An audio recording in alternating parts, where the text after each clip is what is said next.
Today, we're diving into one of the most profound and transformative experiences you can have, shifting from living through the ego to aligning with your soul. And trust me, it is not as complicated as it sounds.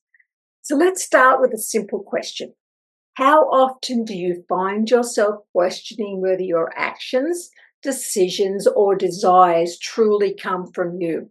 I mean, deep down, beyond all the noise, that feeling of knowing you're doing what you're meant to do?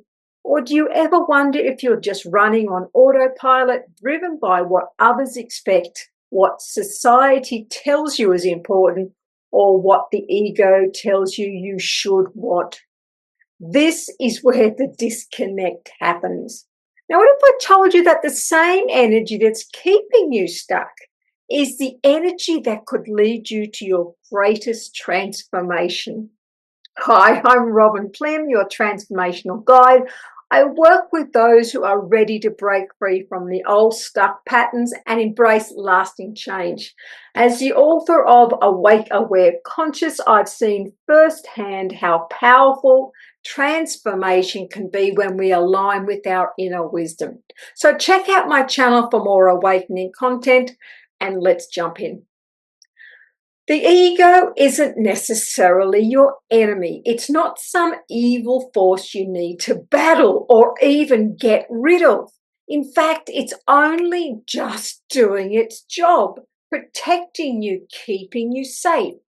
But what happens when the ego gets too comfortable? It begins to overstep, blocking your soul's calling, which is actually trying to guide you towards growth, purpose, and really true freedom. You see, the soul has one singular, powerful intention: to guide you towards your highest potential.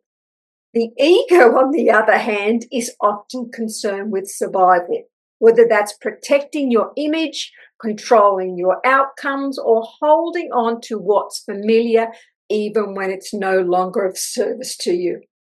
Over time, society, culture, and our own conditioning have led us to identify primarily with the physical body rather than with the soul, using the body as a vehicle. So how have we moved from a deeply spiritual connection to ourselves and all things to ego-focused?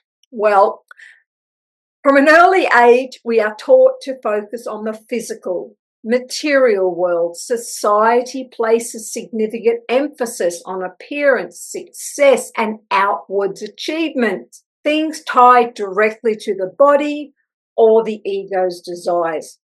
As civilization grew, the science advanced, there was gradual moves away from spiritual teaching towards a materialism. The focus shifted to the body as the main entity that could be studied, understood, and controlled. From an early age, we begin to define ourselves based on our physical characteristic, family roles, social labels, and material achievement. Fear of the unknown or uncertainty can drive people to focus more on what they can see, touch, and control. When we can't directly perceive the soul, it's easy to fall into the habit of identifying more with the body.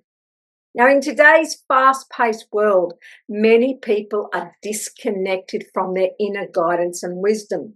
The busyness of modern life with its constant distractions can drown out the soul's subtle whispers.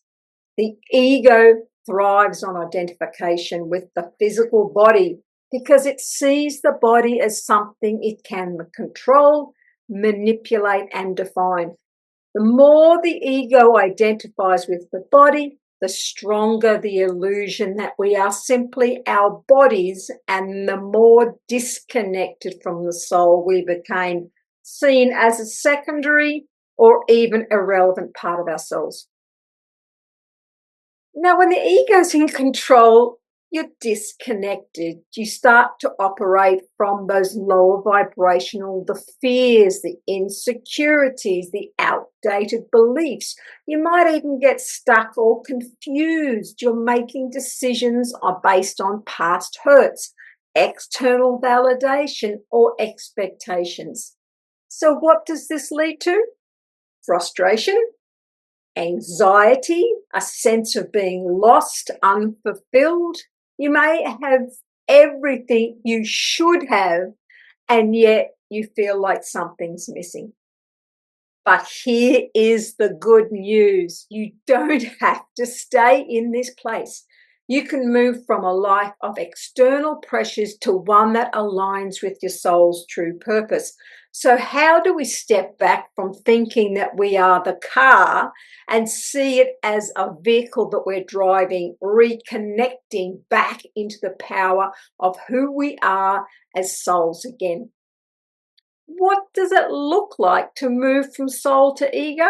Well, first you need to learn to recognize the difference between them.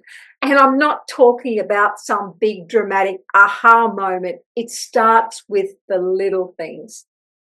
Start paying attention to the feelings behind your actions. Is there an underlying sense of fear, competition, or needing approval? Or is there that quiet knowing, that calmness, almost a pull towards something that feels right, regardless of the outcome? The ego loves loud, fast action and the story. It's quick to judge, quick to react. Your soul, however, speaks softly. It's patient. It doesn't rush. It simply knows. One way to create space between these two forces is to practice some mindfulness, being in the present moment. When you do this, you're allowing your soul to lead. The more you practice, the clearer the voice of your soul becomes.